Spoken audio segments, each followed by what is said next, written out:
Assalamualaikum warahmatullahi wabarakatuh.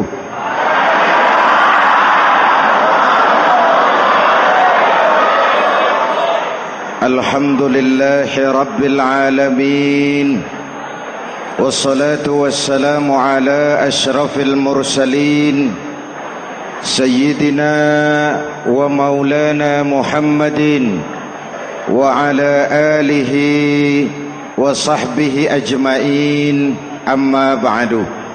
Para ulama yang saya muliakan, hadirin hadirat ma'asyiral muslimin yang saya cintai, banyak kita alami perubahan-perubahan yang terjadi, baik perubahan yang menyangkut sosial budaya, lebih-lebih yang menyangkut sosial politik. Yang tidak banyak mengalami perubahan adalah sosial ekonomi. Bahkan angka kemiskinan kita naik menjadi 3/5 dari total penduduk kita hidup di bawah garis kemiskinan, dan 20% diantaranya miskin mutlak. Perubahan-perubahan yang terjadi menyadarkan kita kepada kebenaran Al-Quran ketika Allah menyatakan wa tilkal ayyamu nudawiluha bainan nas. Hari itu kami putar di antara manusia. Ada saat datang, ada waktu pergi. Ada hari lahir, ada saat kembali. Ada waktu dilantik, ada saat menyerahkan jabatan. Hari kami putar di antara manusia dan hidup cuma sekadar menunggu giliran. Soalnya kemudian di tengah perubahan-perubahan yang terjadi begitu cepat, what must we do now?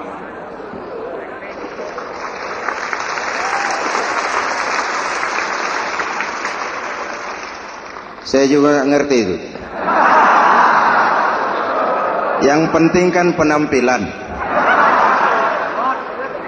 Saudara-saudara kaum muslimin di seluruh tanah air, jadi pemimpin adalah pelayan bagi orang yang dipimpinnya. Okelah, perbaikan ekonomi, pembukaan lapangan kerja baru kita serahkan kepada pemerintah, karena kita percaya mereka orang-orang terpilih belaka yang dipilih dengan kepercayaan akan mampu membawa rakyat keluar dari kesulitan. Amin. Tugas kita sekarang di zaman susah meluruskan akidah. Jangan sampai mbah dukun yang naik ke permukaan. Betul? Islam misinya yang pertama membebaskan manusia dari kemusyrikan. 13 tahun Rasul berjuang di Makkah, menanamkan akidah, meluruskan keyakinan, membentuk iman. 13 tahun membebaskan manusia dari belenggu kemusyrikan. 13 tahun menanamkan la ilaha illallah Muhammadur Rasul dengan seluruh konsekuensinya. Kalau saya yakin tidak ada Tuhan selain Allah, saya tidak akan meminta tolong kecuali hanya kepada Allah. Saya tidak akan pernah takut kecuali hanya kepada Allah. Saya tidak akan menggantungkan hidup kecuali hanya kepada Allah. Saya tidak akan minta rizki kecuali hanya kepada Allah. Saya tidak akan melarikan persoalan kecuali hanya kepada Allah. Kalau konsekuen dengan keyakinan ini, mbah dukun nggak dapat tempat.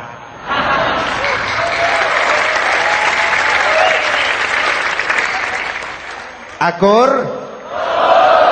Ayo lihat secara sederhana. Saya sandaran di tiang, tiangnya ambruk, sayanya jatuh. Saya sandaran di tembok, temboknya runtuh, saya juga runtuh. Saya sandaran kepada orang kaya, dia jatuh miskin, saya bangkrut. Saya sandaran kepada jenderal, dia pensiun, saya selesai. Tapi kalau saya sandaran hanya kepada Allah, Allah tidak akan pernah miskin, Allah tidak akan pernah lumpuh, Allah tidak akan pernah terpuruk, dan Allah tidak akan pernah berkurang kekuasaannya.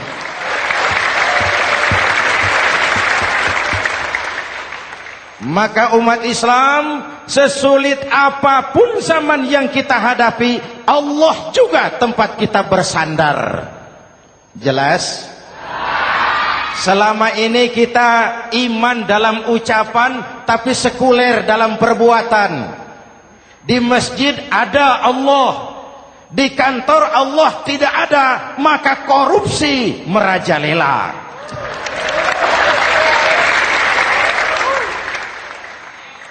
Di masjid ada Allah, di pasar Allah tidak ada, maka timbangan tetap curang. Kita iman dalam ucapan, tapi sekuler dalam perbuatan. Oleh karena itu, sesulit apapun zaman yang kita hadapi, iman jugalah pegangan kita. Allah juga tempat kita bersandar. Boleh zaman berubah, akidah jangan sampai goyah. Karena iman kita hidup, untuk iman kita berjuang, dan dalam iman kita ingin kembali menghadap Allah Subhanahu. Selama ini manusia Indonesia kita lebih banyak diisi otaknya, hati sering kosong, agama dangkal, akidah rapuh, moral rendah. Memang kemudian muncul banyak orang-orang pintar, cuma sayang tidak benar. Indonesia kita bangkrut, Indonesia kita terpuruk, Indonesia kita sakit parah kalau diurus orang yang cuma pintar tapi tidak benar. Kita perlu orang-orang pintar, tapi kita lebih perlu orang benar. Jelas? Kalau cuma pintar tapi tidak benar, itu yang sering saya sampaikan, nanti disuruh ngurus beras malah nimbun beras.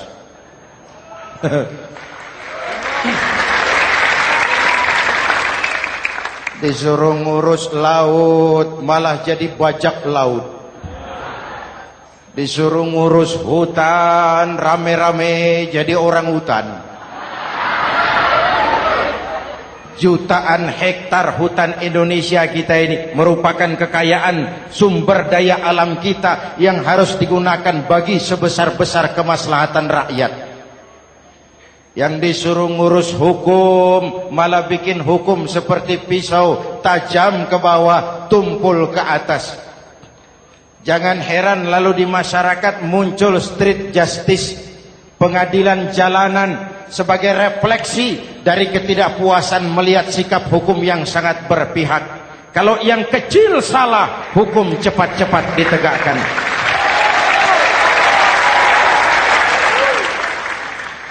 Lihat saja sekarang ini kalau orang terkenal banyak uang punya masalah, antri yang bela. Betul?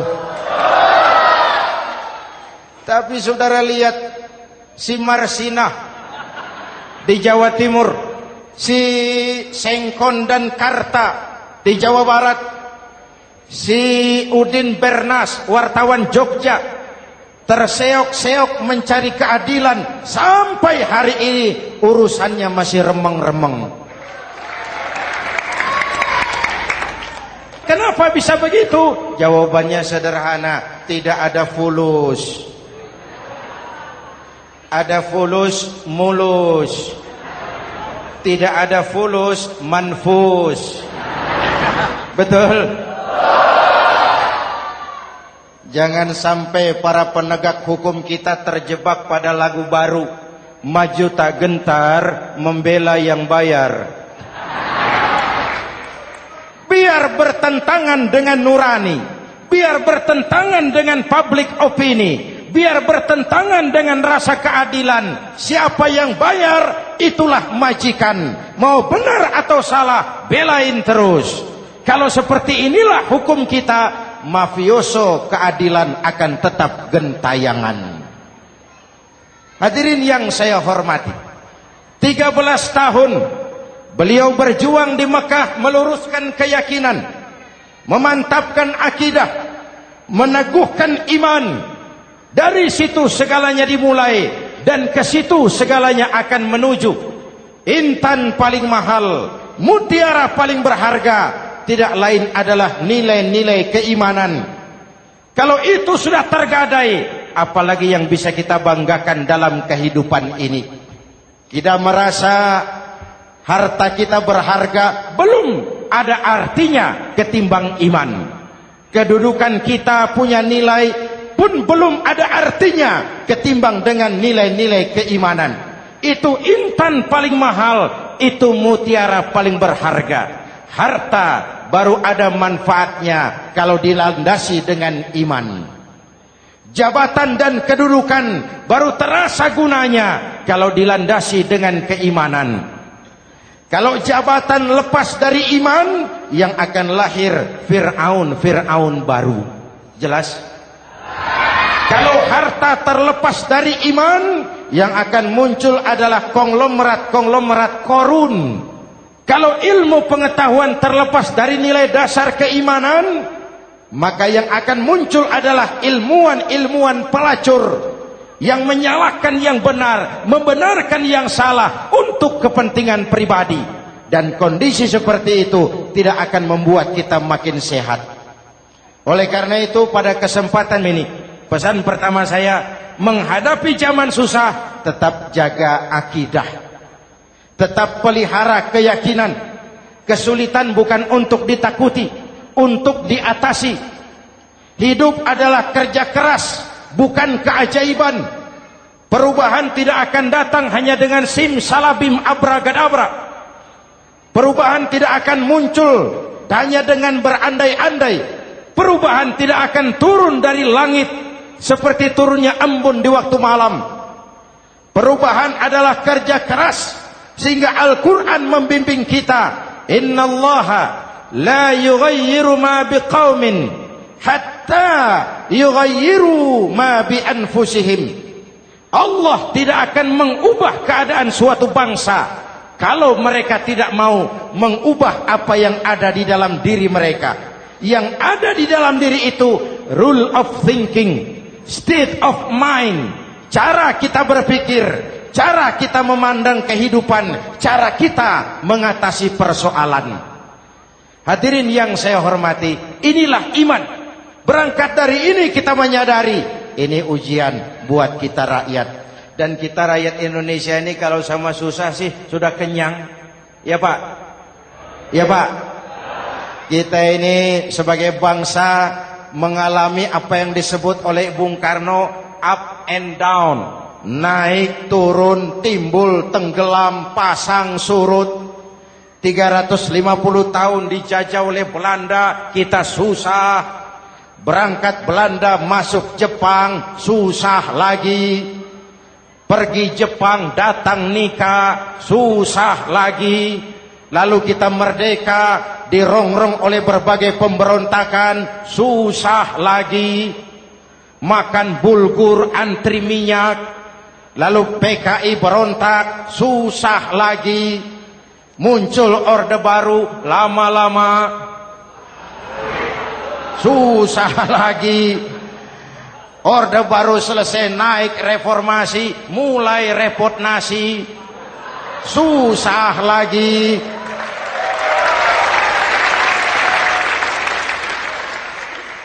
Kalau susah kita ini sudah akrab, sudah intim. Mestinya kalau sudah susah seperti itu, jangan salah sikap menyikapi kesusahan. Jangan sampai kita potong kompas, ambil jalan pintas, terjebak menghalalkan segala cara. Itu tidak akan menguntungkan. Itu tidak akan menyelesaikan. Kalaupun selesai, nampaknya penyelesaian sesaat. Dan penyelesaian sesaat bukan penyelesaian yang sebenarnya. Karena itu tetaplah dalam koridor keimanan. Boleh zaman berubah, akidah jangan sampai goyah. Silahkan masa berganti, tapi keyakinan jangan mati. Sekali la ilaha illallah, sampai tetes darah paling penghabisan, tetap la ilaha illallah. Sanggup? 3 orang. Sanggup? 21. Sanggup? Kalau sanggup kita harus konsekuen. Saudara-saudara di seluruh tanah air, misi yang kedua dari Islam setelah membebaskan manusia dari kemusyrikan, membebaskan manusia dari ras diskriminasi, mengikat manusia dengan tali akidah. Sebelum Islam datang, manusia dibedakan oleh warna kulit, manusia dibedakan oleh faktor keturunan, manusia dibedakan oleh faktor harta dan benda. Adalah Rasul yang mengajarkan, innallaha la yanzuru ila suwarikum wala ila amwalikum walakin yanzuru ila qulubikum wa a'malikum. Allah tidak melihat potonganmu, Allah tidak melihat hartamu. Yang Allah lihat itu adalah hatimu dan amal perbuatanmu. Jauh sebelum Amerika teriak-teriak membanggakan apa yang mereka sebut sebagai Declaration of Independence, Nabi sudah mengajarkan kepada kita semua, annas kulluhum li Adam wa Adam min turab la fadla li arabiyyin ala ujamiyyin illa bittaqwa. Seluruh manusia berasal dari Adam. Adam diciptakan dari tanah. Tidak ada kelebihan Arab dengan yang bukan Arab kecuali takwanya. Jauh sebelum Amerika mencanangkan bahwa semua manusia dilahirkan sama, that all men are created equal. Jauh sebelum itu Islam sudah membebaskan manusia dari ras diskriminasi. Apa dalam konteks kekinian? Menghadapi zaman susah tetap jaga kerukunan. Ya Pak, ya Bu, oi Bu. Menghadapi zaman susah tetap jaga kerukunan, baik antar umat seagama, antar umat beragama, maupun antar umat beragama dengan pemerintah. Menjaga kerukunan. Jangan saling sikat sikut di antara kita. Sebab kalau sudah rukun, saya ajak berhitung. 1 ditambah 1 sama dengan, itu matematika namanya. Hasilnya pasti. Tapi angka sosial hasilnya aneh. Saya ubah jadi angka sosial. Ayo kita berhitung lagi. 1 orang takut ditambah 1 orang takut sama dengan 2 orang setengah berani. Kenapa setengah berani? Karena sudah berdua. Tadi kan takut sendiri. Kalau sama-sama takut berkumpul jadi setengah berani.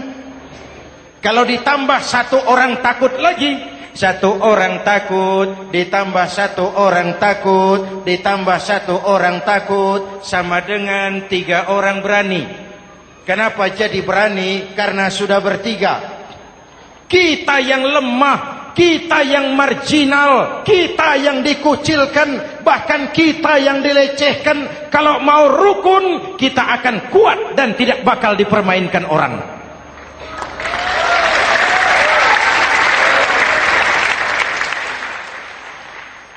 Tapi kalau rukunnya yang satu mau menikam yang lain, saya ajak berhitung lagi. Yuk berhitung yuk. 1 ekor ayam ditambah 1 ekor musang sama dengan 1 ekor musang. Kemana ayamnya? Dimakan musang. Betul nggak nih hitungan? Ayo kita hitung lagi. 1 ekor ayam ditambah 1 ekor musang sama dengan 1 ekor musang. Kemana ayamnya? Dimakan musang. Jadi kalau kita suka kumpul dengan orang yang mau makan kita, selesailah kita.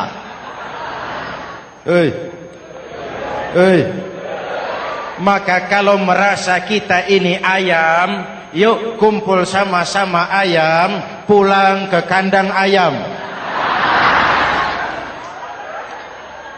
Kalau ada ayam kumpul ke kandang musang, itu namanya ayam minum baygon. Jelas? Menjaga kerukunan. Pertama, antar umat seagama, sesama muslim harus saling menjaga, harus saling memelihara. Baik dia muslim yang jadi kapolri, baik dia muslim yang jadi kasat, baik dia muslim yang jadi pengusaha, baik dia muslim yang jadi petani, nelayan, guru, semua komit menjaga semangat kebersamaan, rukun antar umat seagama. Jelas? Jelas? Hadirin yang saya hormati, atas dasar itu saya ingatkan kembali, kita semua ingin persoalan terorisme dilepaskan kaitannya dari agama manapun. Tidak ada kaitannya terorisme dengan Islam, dengan Kristen, dengan Hindu, dengan Buddha. Tidak ada kaitannya terorisme dengan pondok pesantren.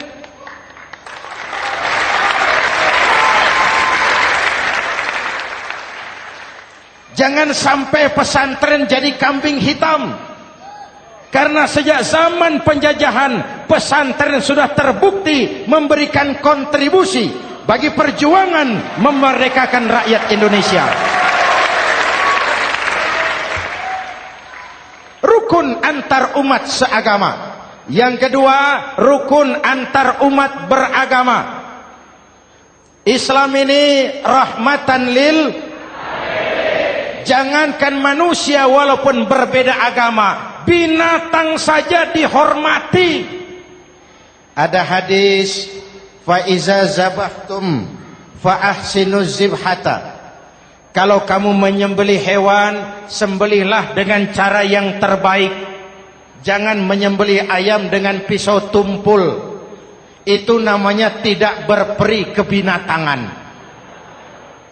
Yang kecil lagi, saudara buka babul istinja, makruh buang air kecil di tanah yang berlubang.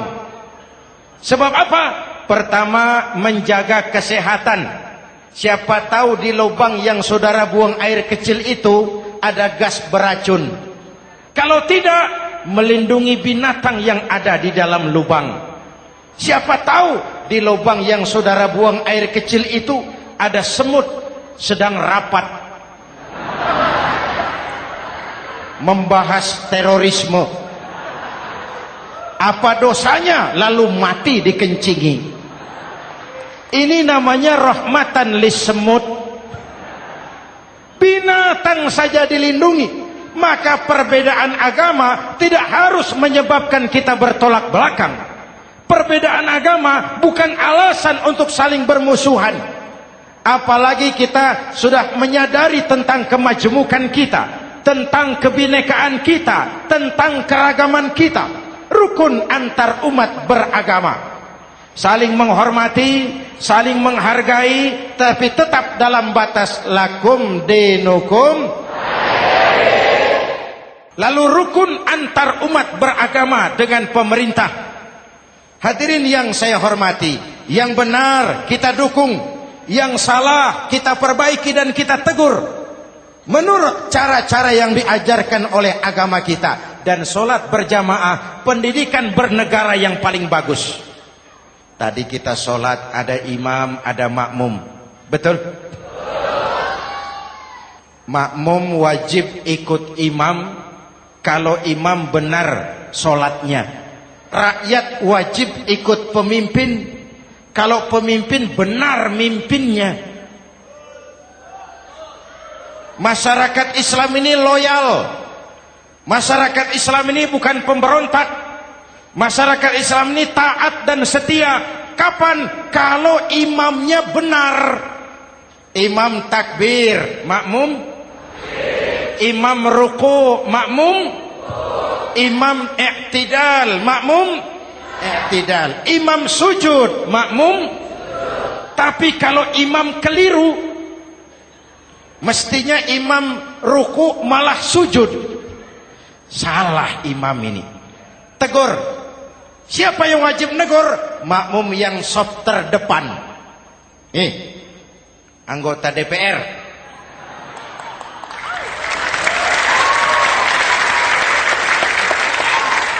Ini wakil-wakil makmum ini, saf di depan ini.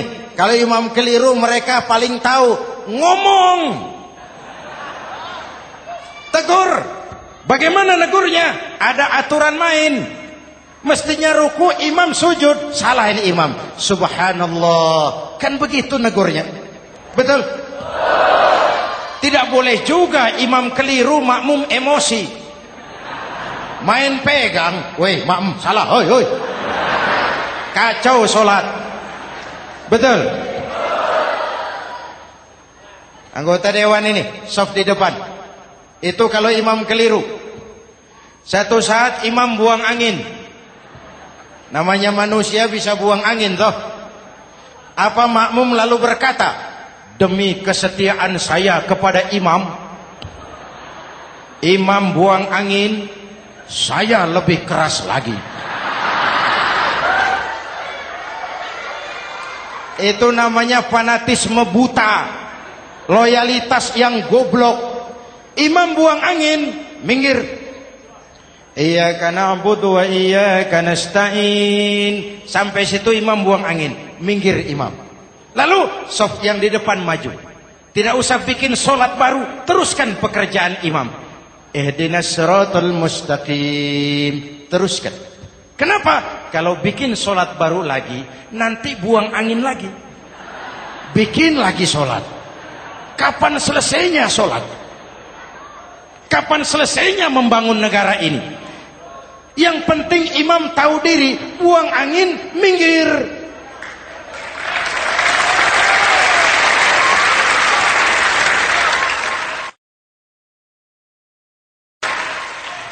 Ini kacaunya solat berjamaah kita sekarang. Kacaunya negeri kita sekarang. Banyak imam sudah buang angin, gengsi. Dia aja merasa nggak punya salah. Dikasih tahu sama makmum, imam tadi buang angin ya, malah jawab sedikit. Apa kalau sedikit lalu tidak batal solat itu?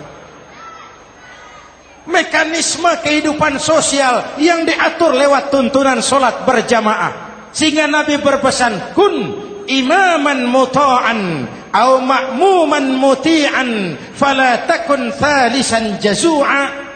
Kalau jadi pemimpin, jadilah pemimpin yang ditaati. Kalau jadi makmum, jadilah makmum yang mentaati.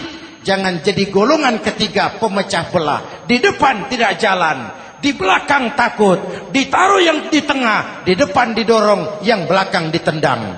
Ini namanya biang kerok. Saudara-saudara, dari uraian singkat ini saya ambil beberapa catatan pokok.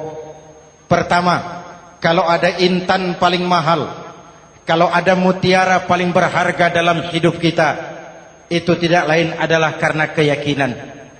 Hidup jadi indah, hidup jadi berharga, hidup jadi berarti kalau didasari atas sebuah keyakinan. Dan keyakinan itu tidak lain adalah nilai iman kita, akidah kita kepada Allah Subhanahu wa taala.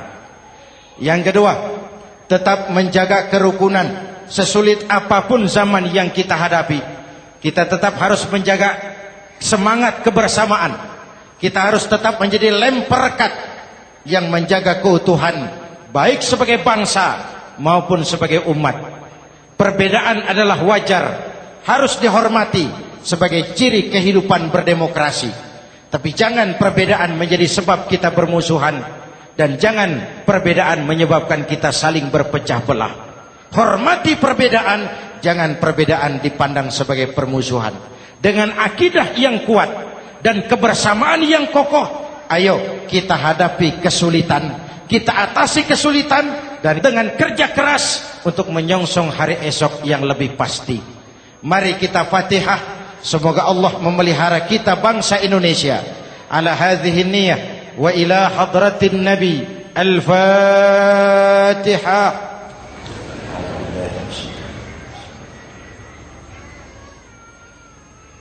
Iyyaka na'budu wa iyyaka nasta'in. Ihdinas siratal mustaqim.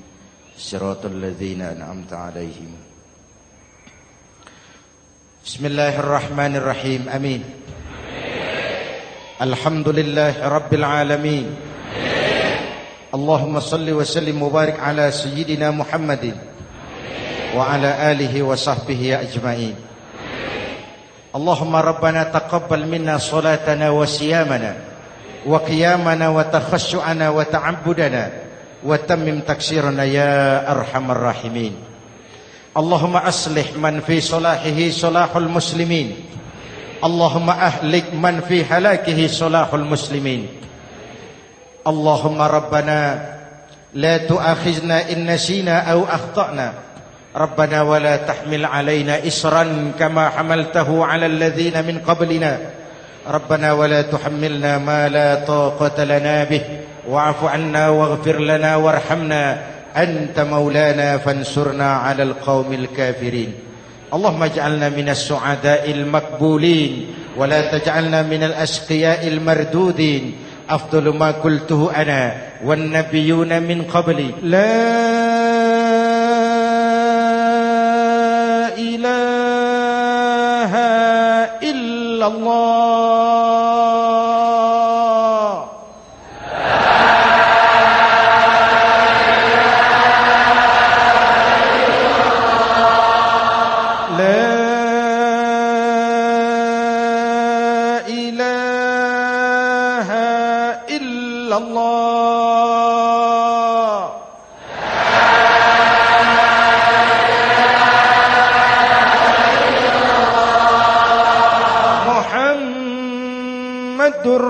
Rasulullah.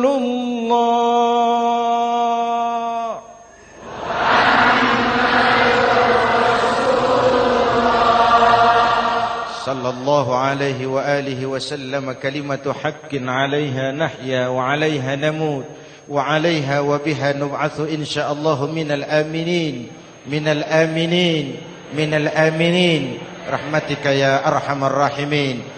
Sallallahu ala Sayyidina Muhammad wa ala alihi wa sahbihi ajma'in. Ana rabbika rabbil izzati amma yasifun. Salamun alal mursalin. Walhamdulillah rabbil alamin. Jumpa lagi di lain kesempatan insyaallah. Wassalamualaikum warahmatullahi wabarakatuh.